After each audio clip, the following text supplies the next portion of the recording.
Olá, meninos, queridos alunos, tudo bem com vocês, meninos? Boa noite, né? Espero que tudo em paz, né? Hoje, sexta-feira, vamos para mais um conteúdo.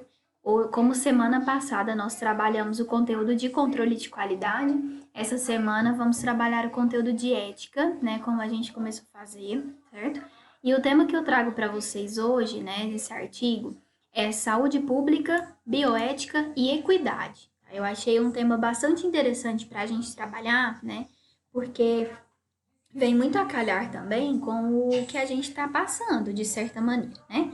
Então, esse é um artigo, perdão, esse artigo aqui, aqui ele não está aparecendo o ano, mas eu pego aqui para vocês já já e mostro.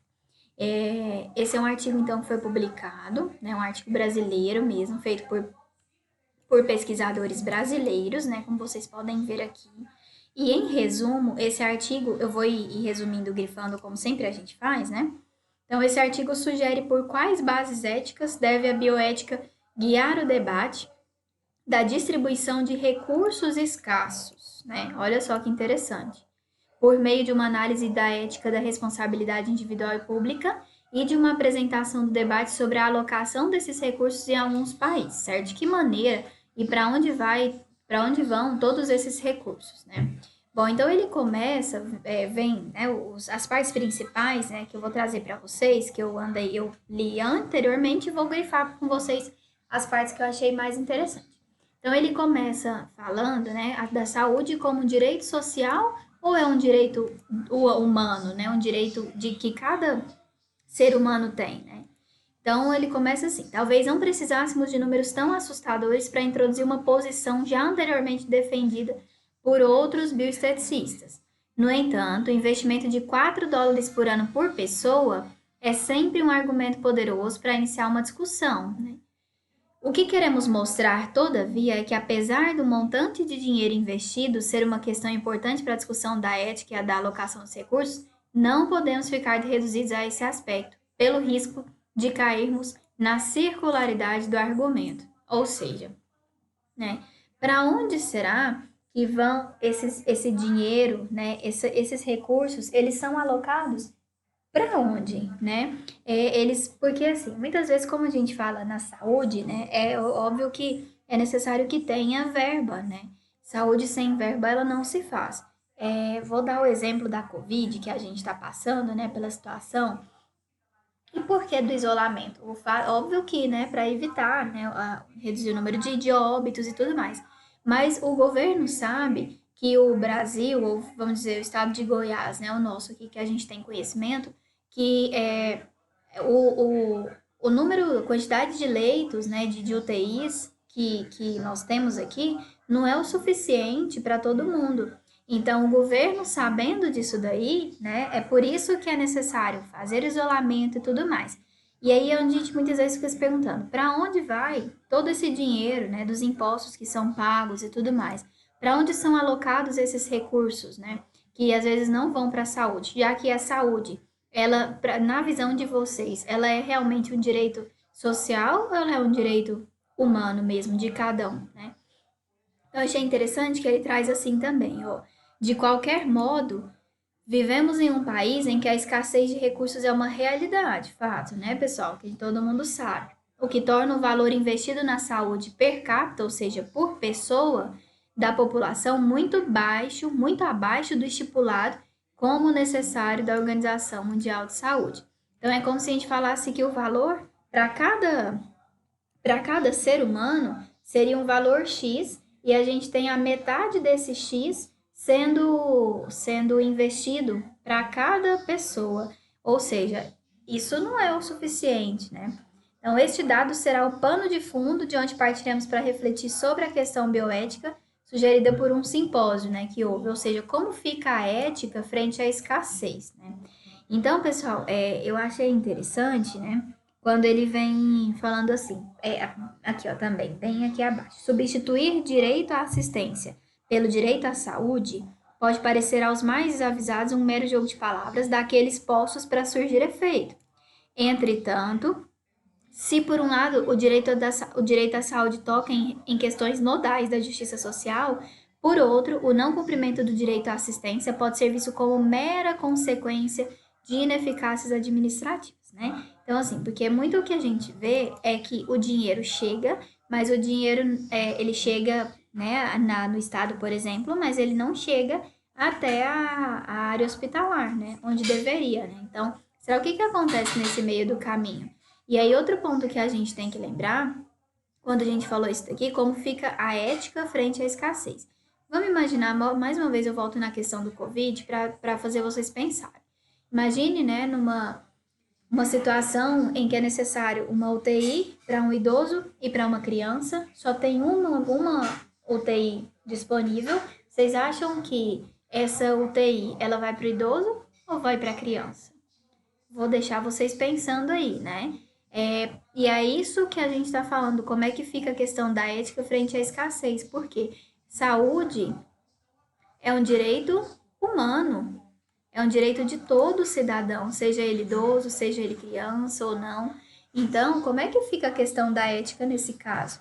A partir do momento que você tem que decidir para onde, para qual paciente esse leito de UTI vai, cadê a ética, né?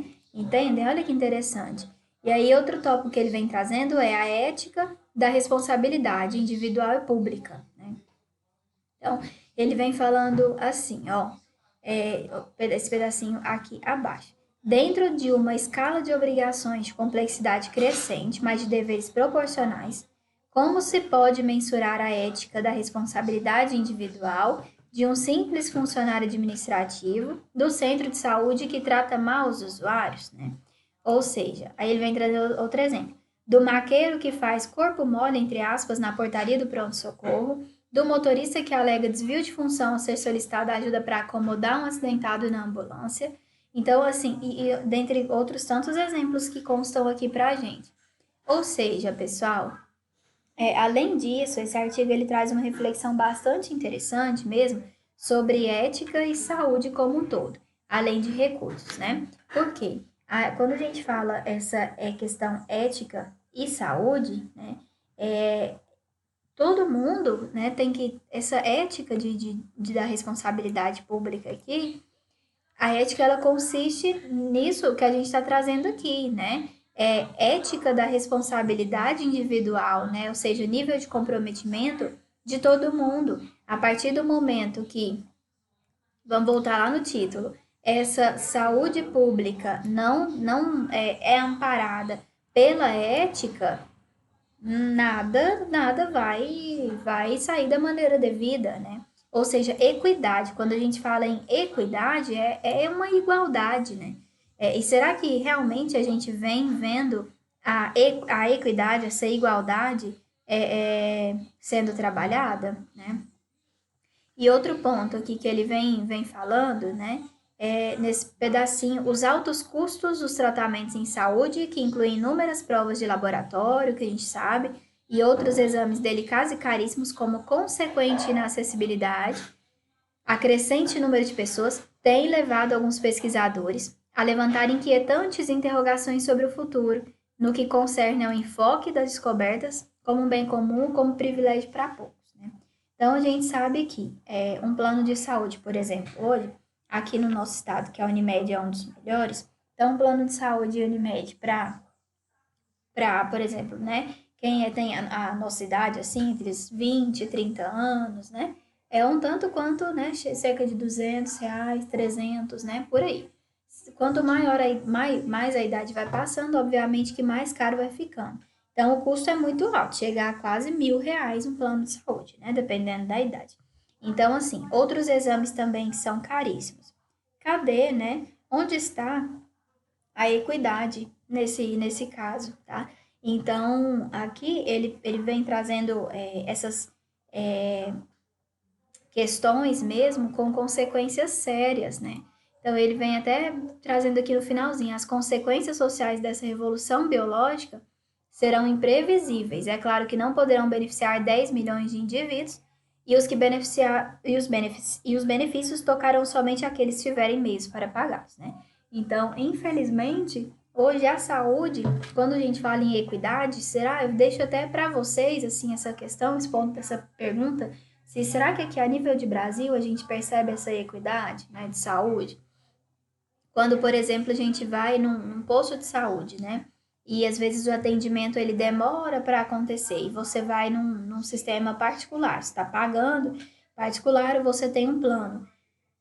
Existe equidade nesse caso, nesse ponto, tá? Então, esse artigo ele vem retratando bem, eu vou colocar para vocês lerem todo ele, né? Eu não vou ler todo, porque senão vai gerar muito tempo aqui para vocês, né, com ele, tá? Mas a questão é essa. E aqui mais embaixo, por isso que eu tô descendo aqui, ele vem falando somente dessa questão da equidade. Ah, então, assim, vocês vão ver que ele vem falando, né, da questão da saúde na equidade, né? Da equidade na saúde, perdão, né? De que maneira essa equidade também ela pode ser cumprida, pode ser realizada. E aí eu fecho, né, termino esse artigo como assim, ó, esse ponto aqui. A regra da igualdade, né, a equidade, não consiste senão em quinhoar desigualmente os desiguais, na medida em que se desigualam. Nessa desigualdade social, proporcionada à desigualdade natural, é que se acha a verdadeira lei da igualdade, né? E aí ele vem falando aqui mais um pouco embaixo, tratar os desiguais a iguais ou a desiguais com igualdade, né? E aqui mais abaixo ainda ele fala que a igualdade é a consequência desejada da equidade, sendo esta o ponto de partida para aquela, né? Ou seja, pessoal, as diferenças que existem, né? Obviamente que elas são notórias e tudo mais, mas é necessário que essa equidade ela exista, né? Ele até traz assim, ó, a equidade é então a base ética que deve guiar o processo decisório da alocação de recursos, né? Então, assim, esse artigo ele é bem, eu achei ele bem interessante, né? Porque ele trata mesmo sobre, aqui a gente encerra, né? Ele trata mesmo sobre esses três tópicos legais de discussão: saúde pública, bioética e equidade, como vocês perceberam, né? E agora a intenção é que eu quero que vocês façam da mesma maneira que vocês fizeram quando eu passei sobre o uso de animais em laboratório, lembra? Quero que vocês façam com esse. Eu vou disponibilizar esse PDF para quem quiser ler ele novamente todo na íntegra, mas eu quero que vocês falem para mim, né, como opinião, de no máximo uma folha mesmo, né, de caderno, sobre qual o pensamento de vocês a respeito de saúde pública, bioética e equidade, tá? Lendo com base neste artigo. Essa é a atividade, a tarefinha de vocês, tá? Para a gente trabalhar hoje na bioética. Bom, até aqui então, obrigada. Espero que vocês tenham entendido o tópico de hoje. E qualquer coisa, nós estaremos juntos aí para discutirmos, tá? Muito obrigada e até mais.